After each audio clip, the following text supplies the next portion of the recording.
I hate making things for the people I love. And I know 4 people in July alone who all have birthdays. 2 of them in particular have expressed a desire for me to make them a handmade piece, whether that's knit or crochet. I do both. I can't think of anything worse. Welcome to Digital Purls. My name is Gabrielle. I knit, I crochet, and I'm chronically online, so I have a lot of opinions. The podcast got its name as in the pearl stitch in knitting, and pearls of like knowledge or wisdom because I have a lot of opinions. So this is episode 1, and I want to thank you guys, all 9 of my subscribers so far, who have tuned in to the Clover Poncho series and who will be joining me on my current journey with the podcast series. So thank you, and let's get into it. Okay, let's start off with whips. Currently, I'm working on another clover poncho, which is what I'm wearing currently. It's the poncho that I just had a YouTube series on, and this poncho took me through there. It wasn't easy to make. The pattern is very straightforward and very helpful. I just, had trouble. I hadn't crocheted anything in a while, and I didn't know how to read charts really.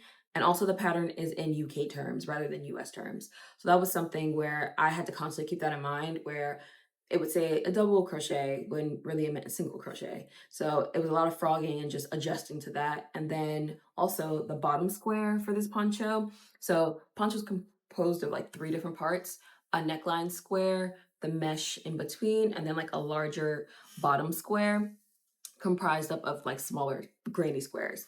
And I saw how large I can't even fit it in the frame. I saw how large this bottom square was and freaked out. Like, this is just the length of one side, and it's a square, so it's even on all sides. So this thing is humongous. I saw this and I thought, okay, this pattern isn't gonna work. And there was like a major crash out pretty much about it. Now that I made it and know the pattern pretty well, I can't wait to finish this one. And I also think I want to make it in a few other colors. Green is my favorite color, so I think definitely green and then possibly brown. I'm thinking about the fall time, and I think it would be really great to have some of those fall colors. I really love this pattern, and I think it's the best pattern that I've ever worked off of. It has both the written instructions and the chart. So I think I'll be making at least like 3 more of these. My dilemma is that my mother really, really, really likes this. So I originally grabbed black because that's her favorite color, and I planned to make her one. But now that I'm making it, I don't know if I want to give it away. And my sister, her birthday is also coming up in July. So I started working on a poncho for her. It's a simple knit poncho. It was just 2 long stockinette panels, and then I matcher stitched them together. So as you guys can see, I still haven't woven in the ends. I did finish, everything else. But the major issue with this poncho is that I bound off way too tightly. This was my first time using the standard bind off.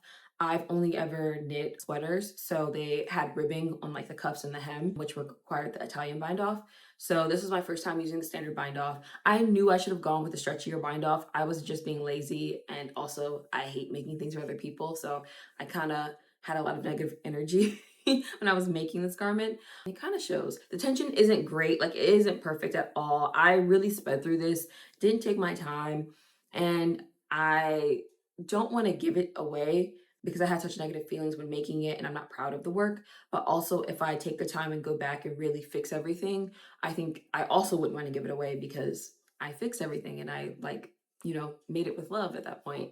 So I'm just kind of stuck in this weird in between space where I don't know what to do because the birthdays are coming up and I don't really have a clear answer on whether or not I should give away both of these ponchos. Oh, I should talk about yarn. For the black poncho, it's just the black right here. It's just the black Hobby Lobby cotton thread. And then for the red one that I use the same brand. I want to say it was Poppy Red for the red one, and then the black is just coal black.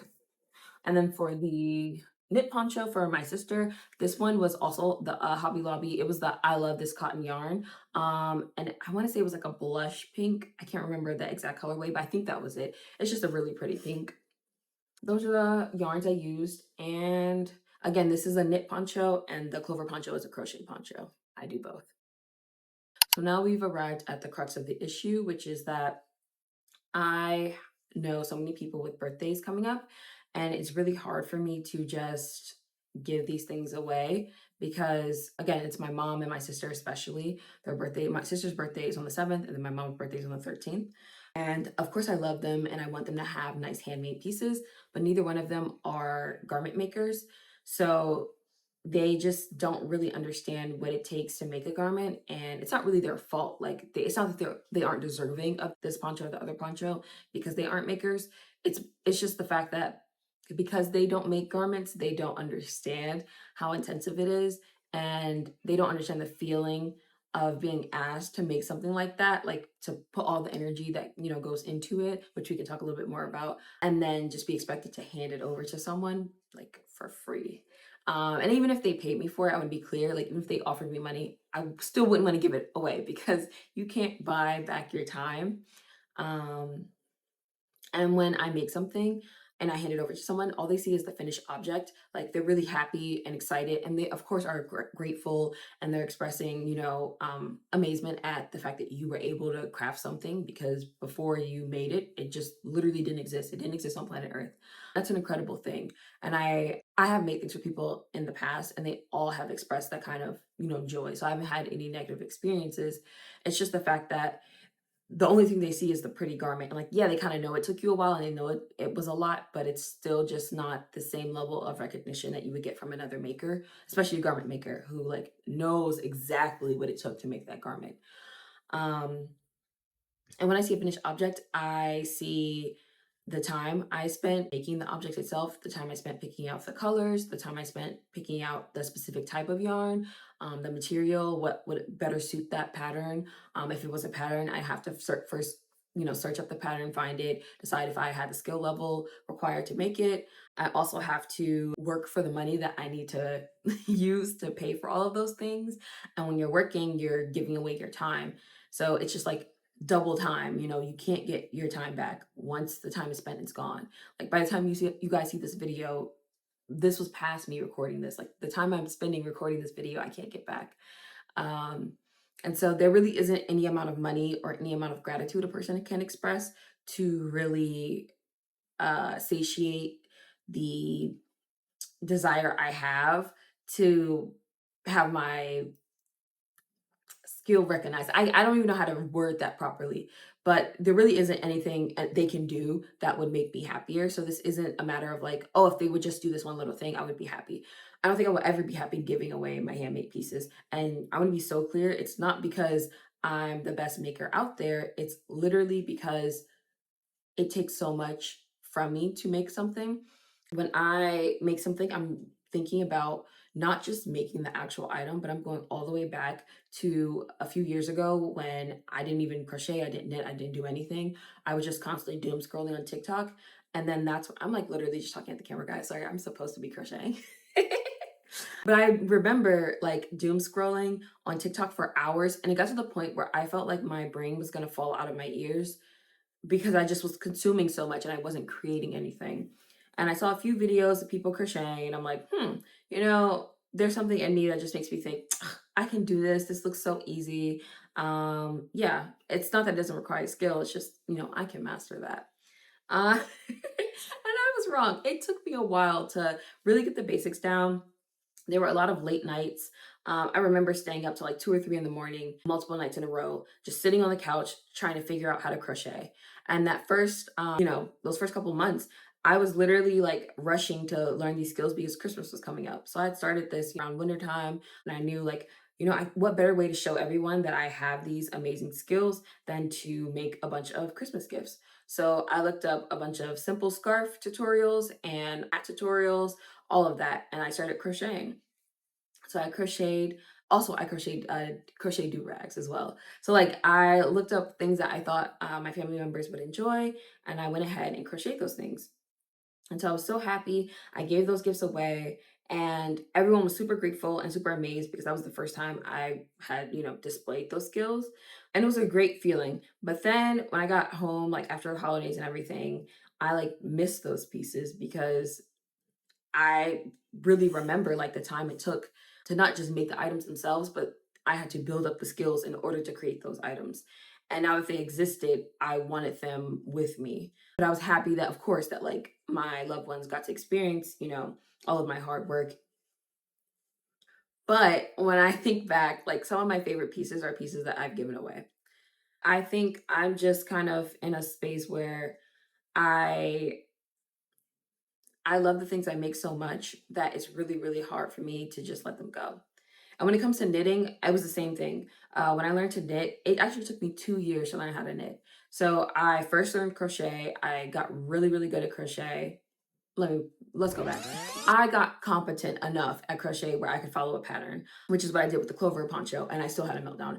I think I have a meltdown with like every pattern that I read, just because sometimes it's hard to understand exactly what someone means, like especially when you are doing new skills or something like chart reading, where sorry, there's like a lot of lint flying around.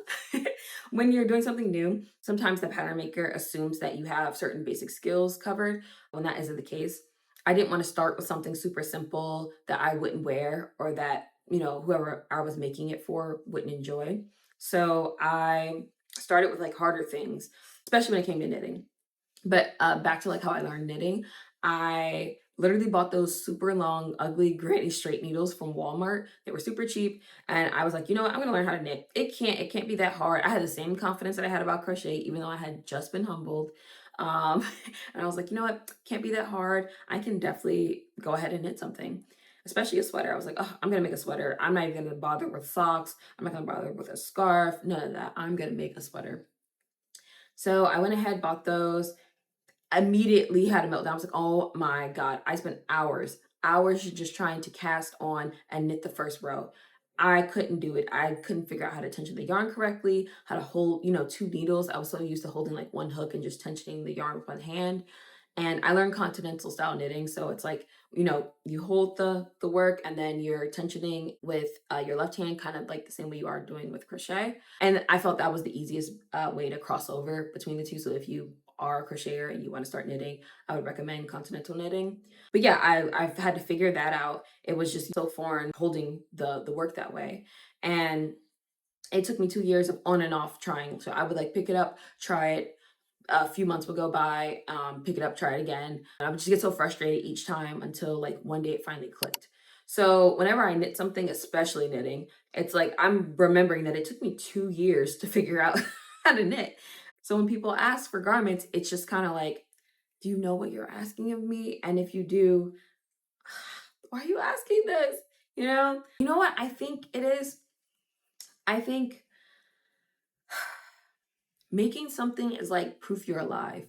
When you're making things, all of the time and energy, the effort, the money, the having to learn the skill itself that you take with you when you begin to create, all of that plus the life you envision like in the piece afterwards, all of that is like proof you're alive. And so to give up a handmade garment, it's kind of like giving away proof that you are alive and you want to live a big life. And what I mean by that is like, again, when you're making things, you're taking all the knowledge that you've gained in order to even get to the point where you're competent enough to make that thing. And then once you make it, this thing didn't exist until you put it on the planet, which is crazy to think about, but like that's the truth. And so when you end up do creating and then you put on the garment and then you go live life in the garment. This clover poncho, for example, when I made this poncho, of course, all the skills that went into making it, all of that. Then once the poncho was made, I knew I wanted this poncho for my New Orleans trip. I'm going to Essence Fest this weekend. And I knew I wanted that poncho or his poncho on that trip. So I can already envision like taking pictures with my sister and my cousin who are going to be on that trip with me. I can already envision sitting on the plane in this poncho. And I've worn this poncho literally every single day since I finished it because I love it so much. It took so much out of me to make this. Knitting and crocheting doesn't come easily to me. It's very much a learned skill. I just know how much went into it and I can't wait to live life in it because it's proof that like I'm alive and I want to live a big life, which sounds crazy to say because they're just garments, but they're not just garments because you made them. And it's really hard to like just give that away, even to the people you love. It's like art is meant to be shared. And so when you give away a piece, you can see the same proof that you lived life and that you want to live a big life on someone else, and that can be a beautiful thing. And that can be, I guess, its own little reward now that I think about it. It's kind of like leaving your soul all over the place because whoever is wearing a piece that you made is kind of taking you with them everywhere, which I think is a better way to look at it. I'm like realizing this as I'm speaking. I'm trying to hype myself up into giving away these items happily because I think I will give my sister and my mother these gifts. I just needed to feel good about doing it because again, it just takes so long, and so much of you is in each piece you make. And like I was saying, knitting and crocheting doesn't come easily to me. It feels like every project takes something from me. And when I say take, I take something, I mean like take something from me. I end up having like a moment with every project where I get so frustrated, I just need to put it down, come back later and troubleshoot and do all of that. So yeah, I think the beauty in giving away gifts is that other people get to have so much of you in a garment, and garments go with you places. So you're not just wearing just any random shirt that you bought from a fast fashion store. You're wearing something that took a real person, like real time and real effort. Not that fast fashion clothes aren't made by real people, but it's not personalized. Like it's, all a template, and they're not really fitting anything to your body or your taste, style, all of that kind of stuff. So there is beauty in gift giving. And I don't want this video to come off as we should all just be selfish knitters or selfish crocheters, even though I am more selfish than others, because there is beauty in giving away things.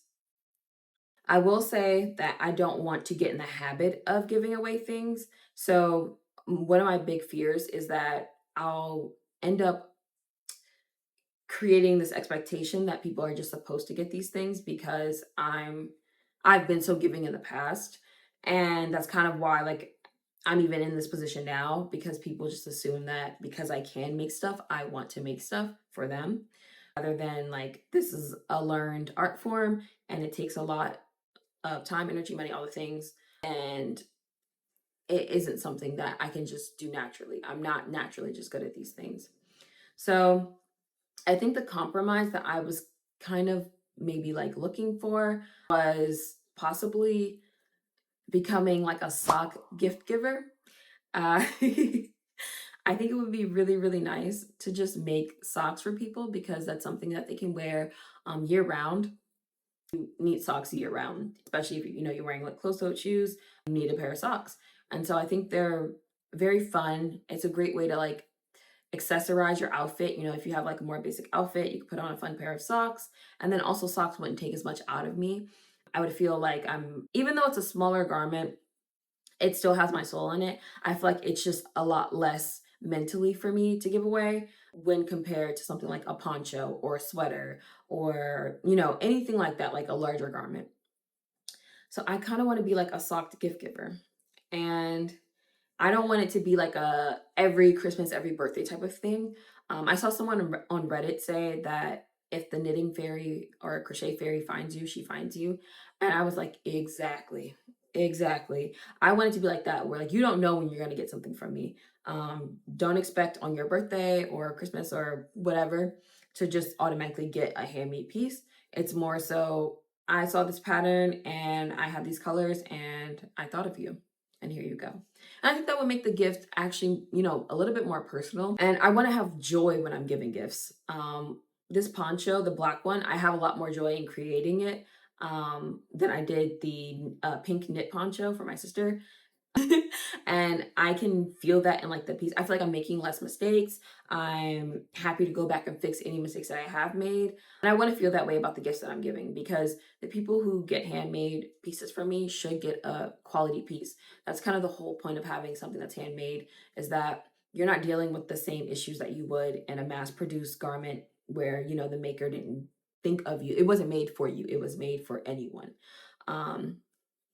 So I want to make sure the things that I'm giving away are really reflective of my skill at that point and the love I have for that person. I don't think it's wrong to say that I have conflicted feelings, and that I don't necessarily think if I had decided not to give away these ponchos that I would be a bad person.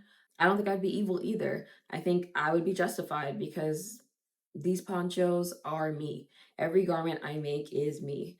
There's just too much of me in each piece, you know, and it's again proof of life. This is proof that I'm alive. Uh, Without me being here, this item wouldn't exist. Like it just wouldn't. Other people can have made it, but they wouldn't have chosen the same colors. They wouldn't have made the same mistakes. They wouldn't have, you know, had the same level of skill. And whether that's like more skill or less skill, I'm not saying, you know, no one can do what I do because I again told you guys I can knit and crochet, but I can't really knit and crochet.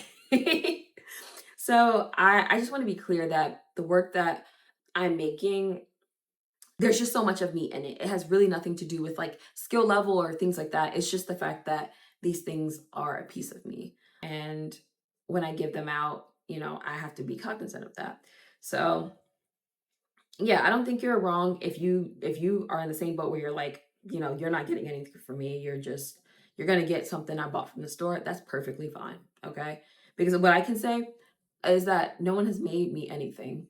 So because again, I don't know people who are garment makers. So it's not that they just don't like me or anything like that. It's just that they don't have the skill.